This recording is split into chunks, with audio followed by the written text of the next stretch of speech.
Paz de Deus com todos os irmãos, né? Espero que todos vocês estejam bem. Nós estamos iniciando aqui agora a aula de Salmos, livro de Salmos, né? Eu vou dar uma pequena introdução aqui, depois a gente vai dar uma boa olhada ali, uma analisada, né? Ali meio que por cima, na apostila. E já indico para os irmãos, por favor, façam a leitura da apostila. Vai ajudar bastante, tá bom? Então, faça a leitura, assistam às aulas, não esqueçam de colocar o nome de vocês em cada aula, para a gente fazer ali a computação, ali a questão do saber quem está presente ou não, tá bom? Então, vamos lá. Livro de Salmos. Essa palavra, Salmos, vou falar de algumas vertentes dela aqui. Em português é Salmos, né? Que é uma palavra que foi traduzida do latim, que é saltério. Do latim, ela vem do grego. Do grego é saltérios. E do grego, a origem ali da palavra, o hebraico, que é nevel. O que é nevel? Nevel é um instrumento musical.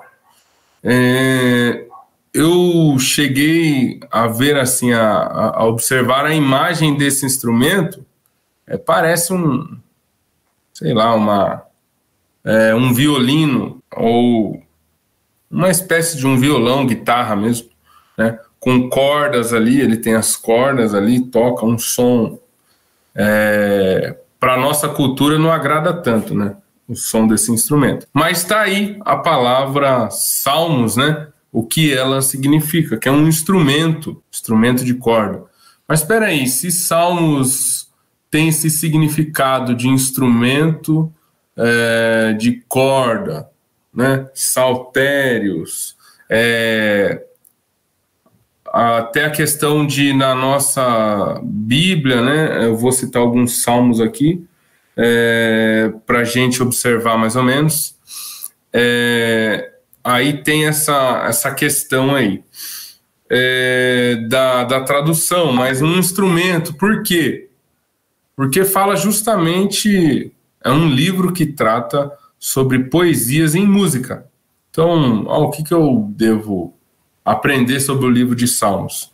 Poesias ali hebraicas, né, que você vai ter essa questão da música envolvendo em praticamente todos os salmos.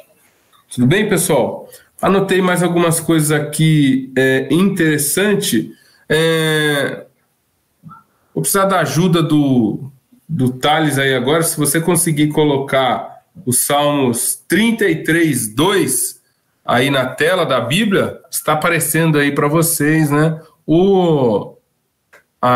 Salmos 33, versículo 2.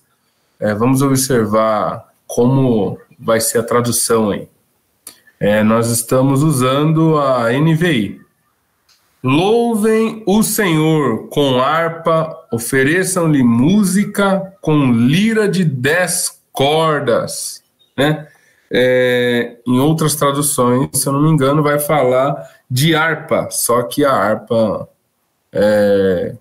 de acordo aí com as traduções, ela não se encaixa na questão do nevel. Nevel é mais parecido aí com uma guitarra ou algo do tipo, né?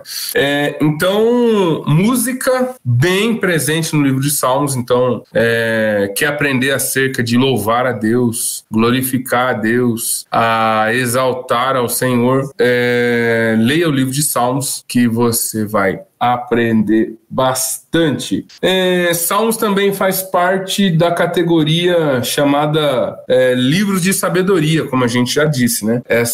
Livro de sabedoria. Como que funciona essa linguagem de sabedoria? Achei algo bem interessante aqui, que sabedoria, ela é uma questão que trabalha com óbvio, né? Uma informação.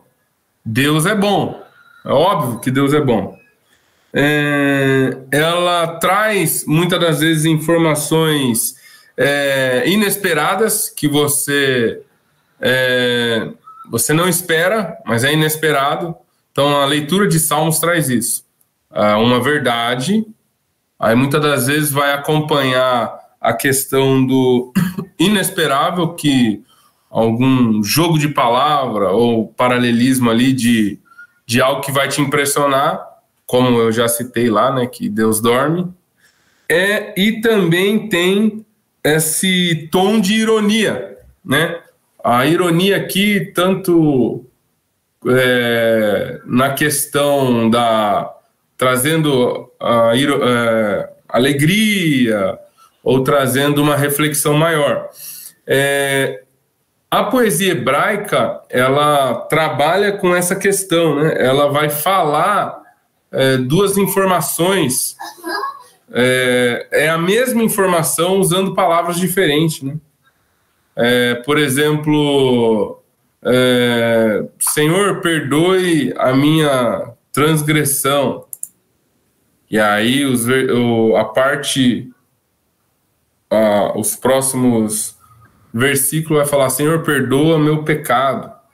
Então ela usa duas palavras com o mesmo significado, fala a mesma verdade usando palavras diferentes. Então, é isso que você vai observar no livro de Salmos. Você vai encontrar muito dessa questão. E para memorização é bom. Pedagogicamente falando, a repetição, quando você explica 1, 2, 3, até 4 vezes o mesmo assunto, para memorização é algo que é bom. É algo que a tecnologia tem tirado um pouquinho da gente, né? Essa questão de retirar. A gente hoje não decora nada. Eu mesmo sou péssimo de memória. Com a tecnologia ainda que não te incentiva a decorar as coisas, é pior ainda. Mas ali, eles usavam essa técnica também sobre a questão da decoração. Muitos salmos, Davi ou outros salmistas vão falando salmos, o povo vai repetindo. Então é algo como essa questão de decorar, de praticar a memória. É muito bom também, bem interessante. E essa linguagem, ela é presente no livro dos Salmos. Então, se você quer um tom de hipérbolo, humor, ao mesmo tempo tristeza, ao mesmo tempo alegria, e com frases de sabedoria, ditados de sabedoria, o livro é o livro de Salmos e esse conjunto chamado livro das sabedorias. Então, é bom, muito bom que os irmãos possam fazer a leitura. Depois a gente vai ver que Lutero fala um pouquinho, né? Tem um pequeno comentário na apostila de Lutero comentando sobre o livro de Salmos, que é como se fosse um resumo ou falando acerca da Bíblia. Nós sabemos que nós fomos criados para honrar a glória de Deus, para a glória de Deus, para exaltar, para louvar a Deus. Então, como louvar a Deus? Você vai achar aí, você vai achar essas informações no livro de Salmos. Características dos Salmos aí também é o lado humano. É bem interessante comentar sobre isso, porque a Bíblia não esconde esse lado humano das pessoas. Nas outras culturas, a gente olha aí a cultura de semideuses, né, que observa Hércules, filhos de deuses com humanos, semideuses, metade Deus, metade homem, né? Essa ideia que a gente vai observar na cultura grega, essa questão de endeusar um personagem ou alguém ou uma figura, a idolatria até mesmo, né? Você olha para um personagem e diz, nossa, como Davi foi um super cristão, servo de Deus, Abraão, Isaac, Jacó, heróis da fé, e você acaba exaltando muito, praticando o que muitas das vezes se praticava em outras religiões. Só que a Bíblia é tão interessante que ela não tem essa questão de mostrar o personagem como um semideus, como alguém que não tem defeitos, não tem fraquezas. Não, ela traz essa ideia de mostrar como Davi de fato é. Então Davi teve suas frustrações, Davi teve seus enganos, seus erros, Davi fracassou, os salmistas fracassaram, tiveram lutas, dificuldades, tristezas, grandes alegrias. Então o legal do livro de Salmos é observar essa questão. Você encontra salmos com grande alegria, onde o salmista vai expressando a sua alegria, né? Necessidade, assim como a corça anseia por água, e essa questão também que a gente acha também um pouco nos livros proféticos, algumas citações, né?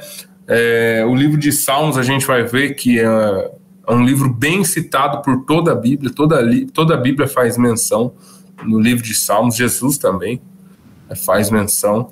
Então é bem interessante essa ideia humana, para a gente observar que nós somos humanos, somos falhos, mas isso não faz com que a misericórdia de Deus se afaste.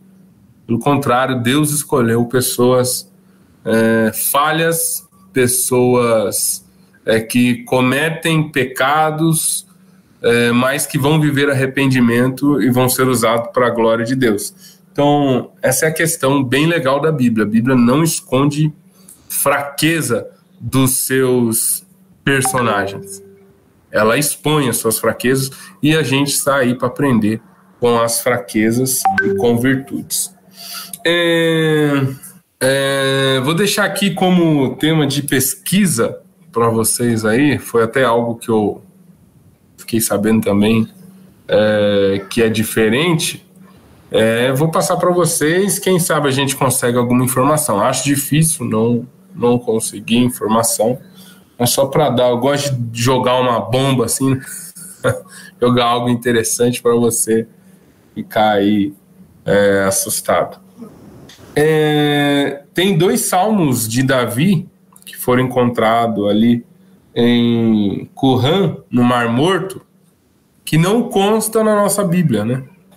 É um salmo de exorcismo e um salmo de quando ele ganha de Golias. Aí capaz que em alguma pesquisa ou em algo por aí você vai encontrar essa informação, né? E por que esses salmos não fazem parte? Teve algum erro? Deixou?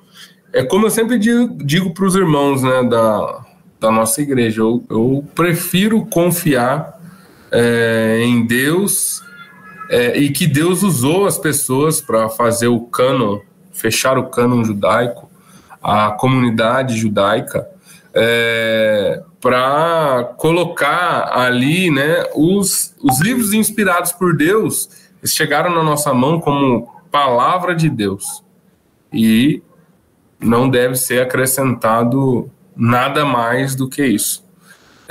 Só que tem, né, comentários bíblicos, outras questões, historicamente tem que se pesquisar para ver se foi mesmo Davi que escreveu esses salmos ou não. Não sei se pode-se chegar a essa solução, né? Mas a gente vai encontrar por aí, né, termos como esse. E o que Deus quer que a gente saiba de material, a palavra do Senhor, ela vai chegar para a gente e a gente vai ter acesso. Então, qualquer coisa que passe disso pode ser uma boa informação, mas não quer dizer que a palavra está incompleta. Eu acredito que tudo que a gente precisa está nos 66 livros aí, inspirados por Deus. Tudo bem, pessoal? Mas se você quiser fazer essa pesquisa, a gente bater um papo nas terças-feiras, vai ser legal. Outra coisa que eu quero falar aqui com vocês, antes da gente entrar na apostila, Salmos 2, versículo 51. Pessoal, olha que interessante, ó. Tem misericórdia de mim, ó Deus, por teu amor, por tua grande compaixão. Apaga as minhas transgressões. Lava-me de toda a minha culpa e purifica-me do meu pecado. Então, da minha culpa, pecado, transgressão, o salmista, ele usa essa linguagem. Repetição, falando a mesma informação que é o pecado, usando palavras diferentes e com o mesmo significado. Mais uma vez aí a importância já usada, né, que hoje a pedagogia fala que é um marco na educação, essa questão de aprender acerca da repetição, de falar, trazer a reflexão para a pessoa. Essa questão já é usada ali no livro de Salmos, pessoal. Tudo bem, pessoal? Agora a gente vai aqui para a apostila. Irmãos, agora a gente vai para a apostila, a gente vai fazer um bate-papo rápido aqui sobre a apostila, lembrando aos irmãos que você possa fazer a leitura da apostila, tá? Capítulo 2 do livro de Salmos vai começar aqui. Então, vai observando aqui, ó, tem a questão separando os salmos. Então, vamos lá. O Salmo ele é dividido em livro 1, 2, 3, 4, 5, e esses livros, eles estão no nosso formato aí, todos juntos, mas ele é dividido aí em essas 5 partes. Ó. O Salmo 150 não é apenas o último dos salmos, é também uma enunciação de louvor e invocação a Deus. Ele é também uma doxologia para todo o saltério. O gráfico a seguir enseja uma visão panorâmica da divisão dos salmos em 5 livros. Então, o Salmo 150, ele traz uma ideia do que você vai observar em todos os outros salmos. Aqui tem a divisão, tá? Observa aí, pessoal, que pode cair na prova, hein? Conjunto aí do primeiro livro aí. Ó, maioria de Davi, como você observa aí, maioria de Davi. Autoria, nome divino predominante, Jeová. Né? Temas frequentes, o ser humano e a criação. Então, vai montar um estudo, vai fazer algo sobre essa questão, usando numeração desse livro de Salmos até o 41, aí você vai achar aí o quê? Coisas semelhantes a Gênesis, que é a criação. Tudo bem? Pode cair na prova, hein, pessoal? Vamos lá. Segundo conjunto aí. 31. Quem escreveu a maioria? Maioria de Davi e dos filhos, né, de Corá. Palavra usada, Elohim, Deus. Temas frequentes, livramento e redenção. Livro aí que compartilha, por muitas das vezes, a ideia. Êxodo. Conjunto 3 aí, 73 ao 89. Maioria de Asaf. Palavra, nome divino predominante, mais utilizado. Elohim também. Adoração e o santuário, temas frequentes. Adoração e o santuário, que somos nós, mas usava-se ainda aquela estrutura de templo, né? Questão sacerdotal. Então você vai observar essa linguagem no livro de Salmos. Temas frequentes, a adoração e o santuário, como eu disse. para se usar como um paralelo aí de informações, de estudo, Levítico, 73 a 89. Bacana esse quadro aqui, né, irmãos? O quarto livro, da 90 a 106. Maioria anônimos, olha que interessante. É anônimo, a maioria dos salmos. Já fazer um comunicado aqui, acho que é importante, né? Uma informação que tem sua importância, o que eu acabei de selecionar aqui. Anônimos. Existem salmos que na teologia, nos estudos entre arqueológicos, estudos sobre os salmos, a gente não sabe quem escreveu muito dos salmos. Então é normal você encontrar salmos onde a Bíblia de estudo, ou o comentário bíblico, ou o site que você está aí utilizando, vai dizer que aquele salmos ele é anônimo. Então você não sabe quem que escreveu, tá? Do 90 ao 106, palavra usada, vai repetir aqui o do primeiro livro, Jeová, o Senhor, né? Lembrando que cada nome ali de Deus, ele traz um sentido. Jeová, Deus Todo-Poderoso, Elohim, aquele que é digno de ser adorado, louvado. Por isso que eles mudavam assim o nome, mas não é que se referindo a um Deus diferente, não. Várias maneiras de se chamar o mesmo Deus, o Todo-Poderoso. O deserto e os caminhos de Deus. Esse conjunto aqui, temas frequentes, o deserto e os caminhos de Deus. Uma comparação aqui que a apostila dá, tá? Números. Agora, último conjunto do livro dos Salmos aí. Último conjunto vai dos 107 a 150. 44, maioria de Davi ou anônimos. Palavra usada aí, Jeová também. Jeová é o Senhor. Palavra de Deus e o seu louvor. Livro para te ajudar nos estudos, para entender um pouco a ideia, Deuteronômio. Temas frequentes, como eu já disse, a palavra de Deus e o seu louvor. Tudo bem? Pessoal, há algo importante também nos Salmos, que é orações imprecatórias, que é o que? Pedir a justiça de Deus, né? Até um assunto que é legal da gente conversar, numa das terça-feiras, nosso irmão Ismair até recentemente deu um estudo sobre isso, então dá para a gente falar um pouquinho dessa linguagem das orações imprecatórias.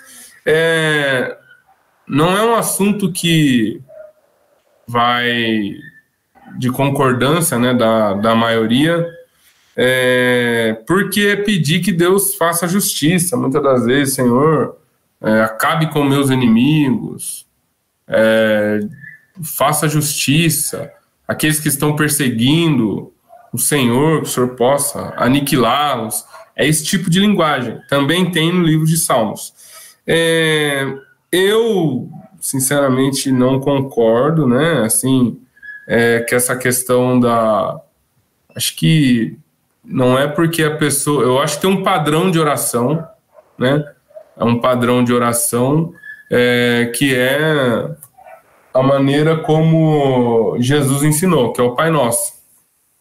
Seja feita a sua vontade, assim na terra como no céu. Se a oração imprecatória ela seguir o que está dentro ali o que está dentro da oração do Pai Nosso, aí tranquilo. Agora, se a pessoa levar por um sentido, Senhor, mate os inimigos, eu já não vejo isso na Bíblia, sendo que Deus pede para que a gente possa orar por nossos inimigos. Mas é uma boa conversa, é legal de se falar sobre oração imprecatória, né? Qualquer coisa a gente conversa um pouquinho na terça, nosso irmão Ismair defendendo esse termo, e a gente vai falando com ele aí sobre essa questão. Mas, para mim, não é porque está na Bíblia que é um modelo que a gente tem que seguir. Para mim, tem bons exemplos na Bíblia e também exemplos que não deve seguir. Quando Davi ou qualquer outro salmista pede para que seus inimigos morram ou sejam destruídos, ou que a ira de Deus caia sobre seus inimigos, eu não vejo um padrão de oração como Jesus ensinou, que é orar pelos seus inimigos. Mas entendo que quando você pede para que Deus faça a sua justiça e que Ele faça da maneira dele, aí sim dá para a gente entender também como oração, essa questão de oração imprecatória, né? E a gente entende um pouco essa questão da justiça de Deus, pedir a justiça de Deus. Pessoal, a gente vai seguir aqui, pode anotar esse termo se você quiser para a gente falar um pouquinho, vai ser bem interessante. É legal. Abordagem introdutória, né?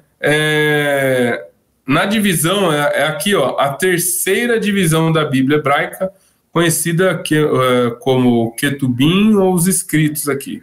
Essa terceira divisão era popularmente conhecida pelo nome do primeiro livro, isto é, os Salmos. Deste modo, Jesus incluiu todo o Antigo Testamento no que tange às profecias e a seu respeito, na lei de Moisés e nos profetas e nos Salmos. Lucas 24, 44. A gente vai ler também esse capítulo aí, e esse versículo. Observem aí, pessoal, enquanto os irmãos vão nos auxiliando aqui, ó. E disse-lhes, foi isso que eu falei, enquanto ainda estava com vocês. Era necessário que se cumprisse tudo que a meu respeito está escrito na lei de Moisés, nos profetas e nos Salmos. Então, Salmos, a gente vai observar aí que tem algo amplo que toda a Bíblia vai se referir, vai se usar. No Novo Testamento, Jesus acaba de utilizar aqui citando Salmos, eu acho que é legal da gente saber disso, né, da importância do livro dos Salmos. É legal fazer um estudo sobre essa questão. Continuando aqui, pessoal, aqui, ó, o título em português vem da tradução grega Septuaginta, né? A apostila vai usar aqui esse termo, cânticos ou cânticos sagrados. Aquela informação que eu passei aqui foi o Rodrigo Silva, lá, o historiador, que traz essa questão do significado, né? Que é aquele instrumento. E aqui a apostila traz como cânticos sagrados. Mas o que a gente percebe é que é voltado à música, né? Cânticos de louvor, né? E significa louvores ou cânticos de louvor. Interessante também para a gente observar.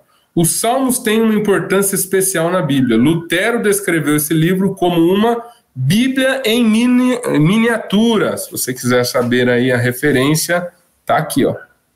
Tá? A referência tá aí. Calvino descreveu como uma anatomia de todas as partes da alma. Olha isso, pessoal. Visto que, como explicou, não existe emoção que não é representada aqui como em um espelho. Olha isso. Todas as emoções que você observa, como a gente falou lá atrás, ela é vista como que um espelho.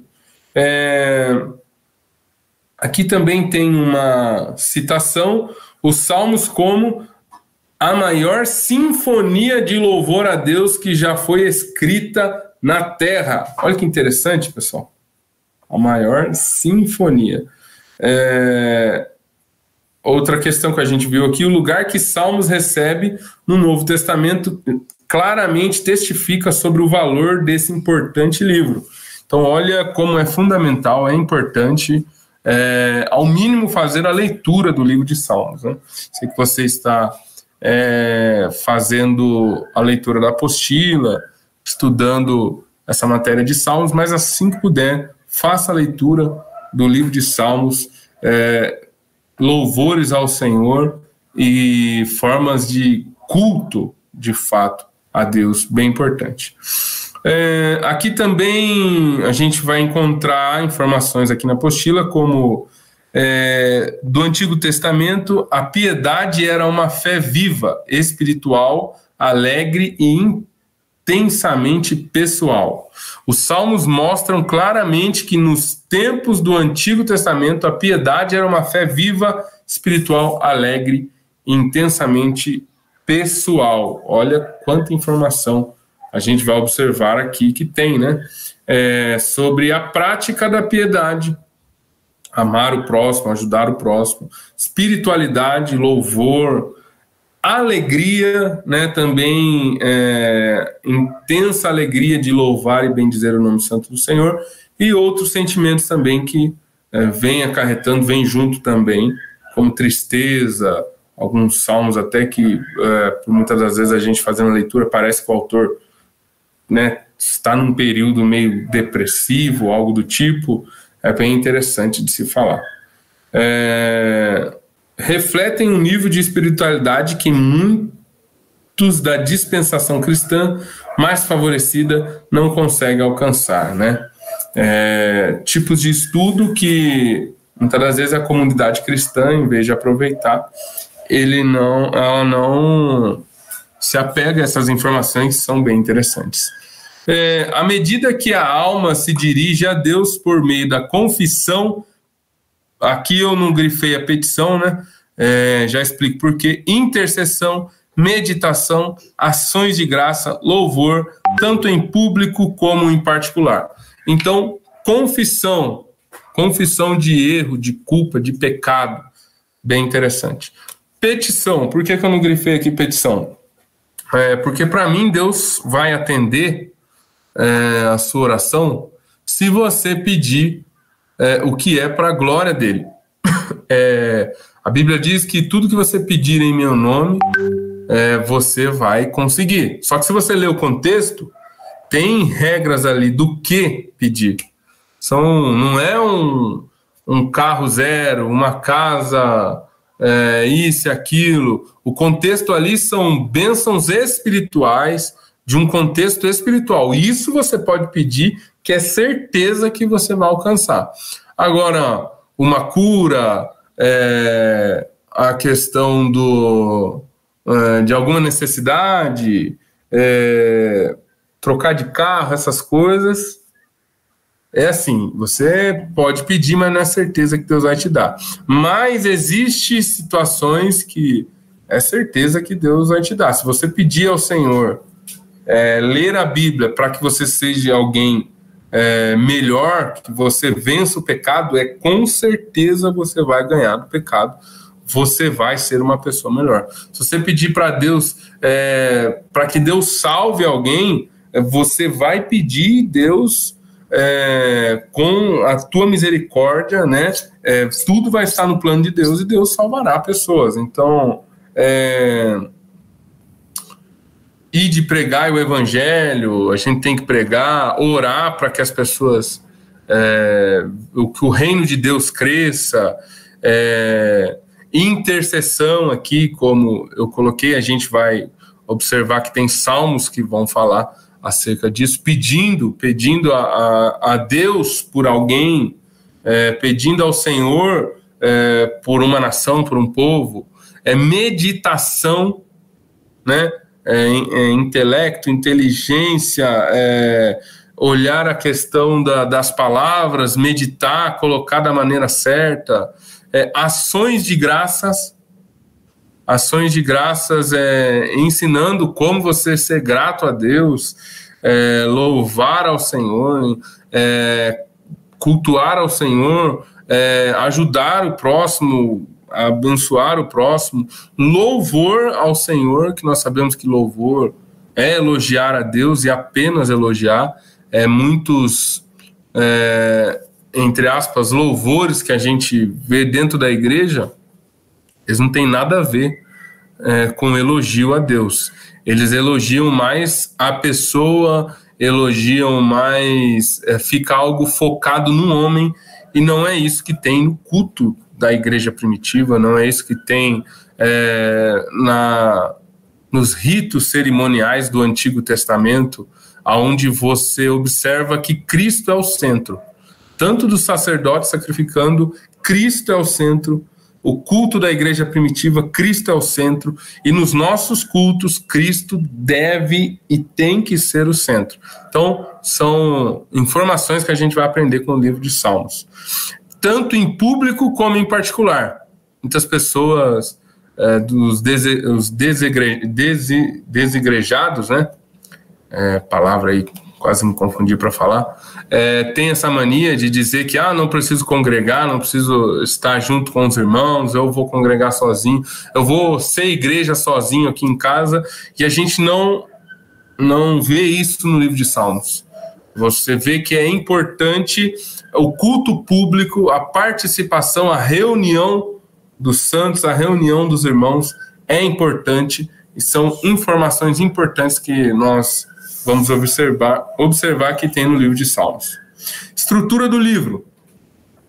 Desde os primórdios da sua história, o livro de Salmos no hebraico tem sido subdividido em 5 livros, como a gente já falou, ou divisões que são especificados na maioria das traduções modernas, né? O livro inclui os Salmos de 1 a 41, o livro 2 inclui os Salmos de 42 a 72, repetindo a informação que a gente já viu lá em cima, o livro 3, os Salmos 73 a 89, o livro 4, os Salmos 90 a 106 e os 5, 107 a 150.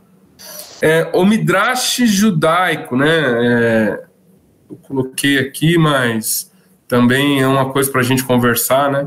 Será que tantas informações rabínicas, judaicas, é necessário no convívio da igreja? Será? Então é uma discussão para a gente conversar um pouquinho sobre essa questão dessa influência judaica nos cultos, essa questão que, irmãos, a gente necessita da Bíblia, né?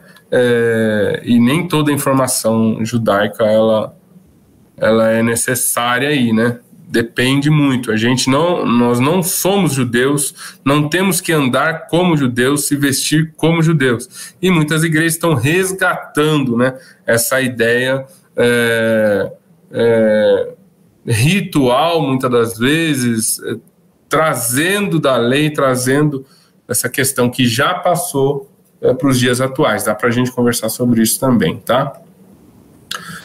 Aquela olhada aos filhos de Corá, que a gente sabe também que escreveu os Salmos. Aqui vai falar um pouquinho de quem escreveu os Salmos. Pode ter sido acrescentado na época de Ezequias, né? Falando do livro 2, pode ter sido, uma hipótese. Dá para a gente conversar um pouquinho sobre isso também. Vamos ver aqui. Formam um grupo de 10 salmos sabáticos, e o salmo 100 é o salmo tradicional para o dia da semana. Eu quis grifar aqui para a gente observar que livro de Salmos, né, também os outros livros poéticos, eles trazem essa questão do dia a dia, né? O interessante do dia a dia, do trabalho, como lidar com o trabalho, questão de ser um servo do Senhor, sendo um pai de família, sendo filho. E é legal essa questão que faz nos refletir, né? Que a gente ter uma vida espiritual, ser servo do Senhor, não é muitas das vezes largar o serviço e ir para o campo missionário.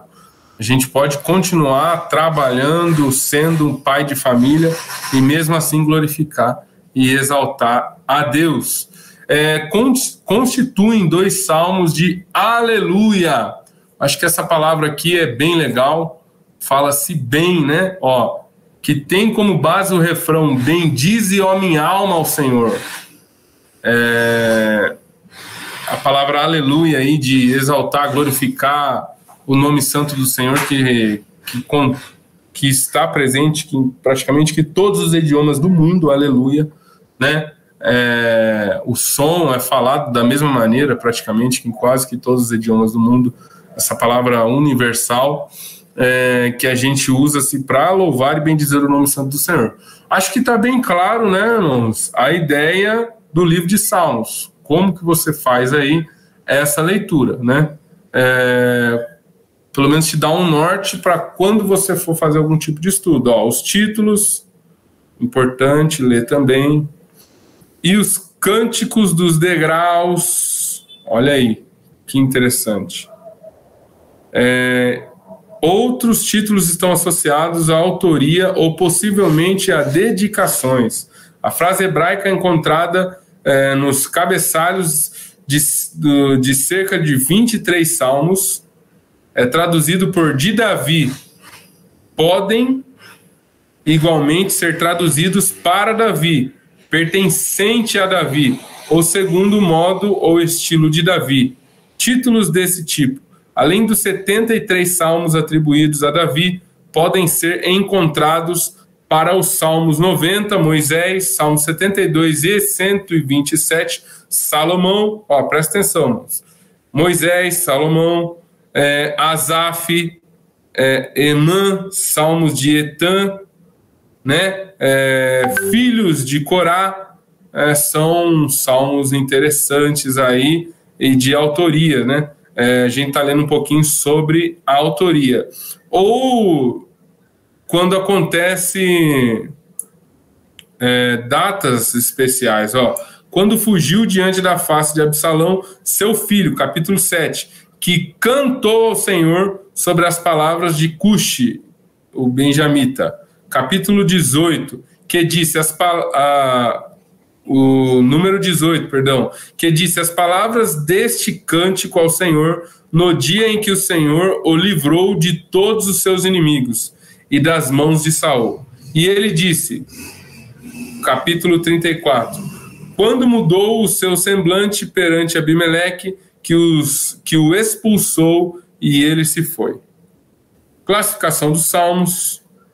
Interessante os irmãos aqui lendo também. A gente vai pegar aqui a data dos salmos. O padrão da crítica bíblica no passado tem sido datar os salmos em época muito posterior ao reinado de Davi. Alguns estudiosos têm defendido a ideia de datas pós-exílio e mesmo da época dos Macabeus para a maioria dos salmos. É polêmico, hein? Dá para a gente conversar. Outras conclusões foram tiradas a partir de um suposto desenvolvimento evolucionário das formas de pensamento expressas nos salmos. Olha que interessante aí, pessoal. É bom também os irmãos estar lendo essa parte, né? A base do saltério parece ser constituída por uma coleção dos hinos davídicos. Davi esteve tradicionalmente associado com o culto organizado, e os seus dons excepcionais combinaram-se com a sua notável experiência espiritual. O grupo principal pareceria ser Salmos 51 ou 72, mas há outros grupos davídicos, nomeadamente omitidos. Talvez nem todos esses sejam atribuíveis a Davi, mas é interessante a estrutura de novo aqui como organização de culto, irmãos. Então, quer montar um estudo bacana com a sua igreja, quer levar no grupo de jovens, quer falar sobre louvor, adoração, sobre como cultuar ao Senhor, use o livro de Salmos, interessantíssimo. Do mesmo modo que houve mais do que uma escola de profetas, durante os séculos em que estes grupos se fundiram, algumas repetições foram aceitas. Estas continham habitualmente variantes em que aparecia a palavra Elohim para o nome de Deus, de hinos que se referiam ao Deus como Jeová. Mas havia ainda outras diferenças ligeiras. Os principais salmos duplicados são... Olha aí, pessoal. Salmos duplicados. Quem sabe cai na prova, hein? Que vão falar da mesma informação. É o 14, o 53, o 40 e o 70. Pouco depois da constituição dos primeiros grupos davídicos, vieram associar-se com eles duas coleções de salmos levíticos. Lembra lá no início da apostila que a gente está se baseando.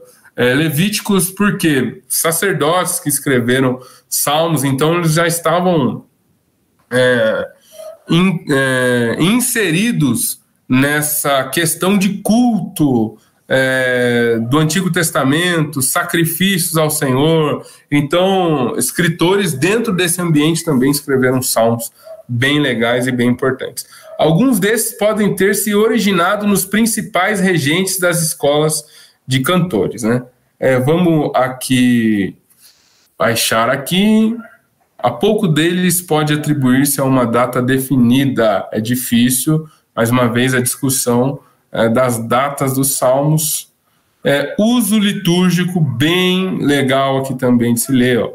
No tempo do templo de Herodes, eram habitualmente entoados por um coro de levitas de pé nos 15 degraus que ligavam os dois pátios do templo. Alguns eram tradicionalmente considerados sabáticos, por exemplo, a cada dia da semana tinha o seu salmo habitual. Então, bem presente na liturgia de culto, culto da igreja primitivo.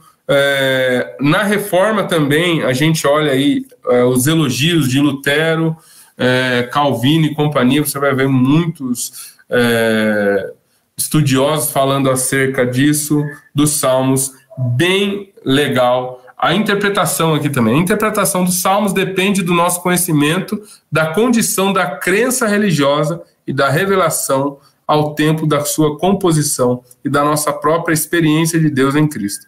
Pensa-se muitas das vezes que certas passagens se referem à vida depois da morte. Por exemplo, o 16:10, 17:15 e por aí em diante. E tanto quanto conhecemos o poder da ressurreição de Cristo, podemos ler tais declarações à luz daquela verdade. O salmista não conhecia tal certeza, embora compartilhasse com o profeta um discernimento parcial de coisas maiores do que podia expressar em palavras. Olha que legal, que interessante montar-se um esboço, fazer uma mensagem sobre o salmista falando acerca daquele que morreu e ressuscitou, acerca da continuação da linha de Davi, o Rei dos Reis, Senhor dos Senhores. Olha que mensagem gostosa podemos trazer em nossos cultos, essa reflexão acerca, eles falando daquele futuro que é Cristo, e nós escutando essa mensagem acerca daquele que já vem, ressuscitou e está diante do Pai, que estás nos céus, e um dia voltará para buscar a tua igreja. Bem legal, né, pessoal? Ó, aqui, continuando, falando que ele tinha fé suficiente para vislumbrar a promessa, né? Os salmistas, muitas das vezes, eles imaginavam, ligavam ao Cristo futuro a fé, e eles já entendiam. Parece que eles estão no dia de hoje, né? Que Jesus já nasceu, morreu e ressuscitou dos mortos. Isso é fantástico nas Escrituras, é maravilhoso. O Senhor escolheu Israel para certo propósito do ponto de vista divino. Esse objetivo já estava cumprido. Profecias, usando salmos aqui, contribuições para a teologia bíblica, resumos históricos. A gente vai observar que tem ali, usando como ferramenta aí para entender a história, e muitas outras contribuições. Os salmos são, de fato, respostas dos sacerdotes e do povo diante dos atos de livramento e de revelação de Deus na história deles. São revelação e também resposta. Bem legal, né, pessoal? Pontos salientes, o louvor a Deus. Olha que legal. A importância do louvor, se você quiser aqui ler um pouquinho essa parte, olha que legal. Descendo um pouquinho aqui, métodos de louvor, olha aí, uma boa ferramenta de como observar quais são os louvores que estão sendo cantados aí na nossa igreja, bate com essa questão da ideia de salmos, como fazer essa representação, trazer o nosso culto focado em Cristo e saindo de focar no homem. Louvor mediante instrumentos musicais, olha que legal. Instrumentos de corda, harpa, lira, instrumentos aqui de percussão, né? Neste particular, o Antigo Testamento menciona instrumentos variados de sopro com como chifre de carneiro, trombetas, percussão aqui também, né? Lutero também resgata essa questão da música no culto, né? Lutero faz um trabalho interessante com a música no culto. Algumas igrejas antigamente diziam que tocar bateria na igreja era pecado, então não tinha bateria. Ainda bem que esse tempo passou, né? Mas eu gosto muito de louvar o Senhor tocando bateria. E a gente já vê instrumento de percussão aqui no livro de Salmos. Por que não pode a bateria? Mas bem antigo a gente já vê instrumento de percussão aqui. Irmãos, tem certa questão da ignorância, mas a gente tem que respeitar. Declarar a glória e louvor de Deus, olha que legal. Motivos para louvar a Deus. Quer motivos para louvar a Deus? Aqui, ó. Por que o povo louva ao Senhor? Respostas como essa, ó. Olha que legal, ó. Fazendo a leitura da apostila, você vai aprender bastante, irmãos. Ó. A esperança bíblica do crente. A base da esperança do crente. Aqui tem alguns estudos referentes ao livro de Salmos. Tudo bem, pessoal? Pessoal, quero agradecer aí vocês, né? Espero ter ajudado, ter contribuído de algum meio com vocês. Não deixe de colocar o seu nome aqui no vídeo, né? Porque é dessa maneira que a gente vai fazer a chamada, tá? Então, não deixe de colocar o seu nome, assista às aulas, leia a apostila e entre nas terças-feiras ali conosco para a gente conversar, bater um papo. Eu aprender com vocês aprender um pouquinho comigo. Nossos professores vão estar também disponíveis para ajudar a responder aí as perguntas dos irmãos. Tudo bem, irmãos? Paz de Deus a todos, fiquem com Deus e até a próxima aí no nome de Jesus. Fiquem com Deus, irmãos, até mais.